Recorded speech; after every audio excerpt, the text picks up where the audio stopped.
Com'è stato di confermarsi?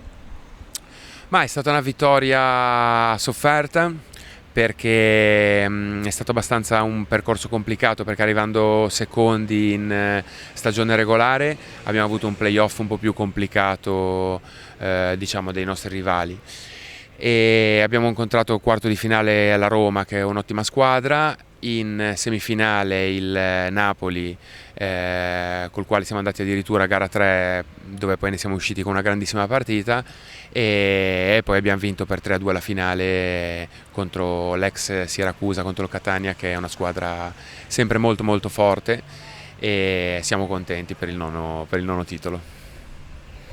Ricordiamo che a breve tu partirai per gli europei. Sì, domenica partiamo con la squadra nazionale per gli europei che si terranno in Portogallo a Coimbra. La squadra è forte, quindi diciamo, l'obiettivo è confermarsi sicuramente, cioè comunque salire sul podio. Puntiamo a vincerlo, ci sono squadre di livello, ma ce la metteremo tutta. Spesso si dice che vincere è difficile, ma la cosa più difficile è di confermarsi.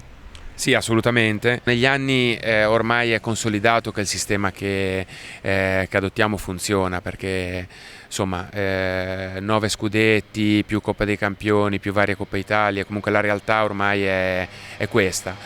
Ci vorrebbe, probabilmente la cosa che ci vorrebbe di più è una struttura diciamo un po' più importante come potrebbe essere una piscina per cercare negli anni di andare a costruire un settore giovanile che possa essere di ricambio al gruppo nostro. Gol di Luca Bellini a 2,42.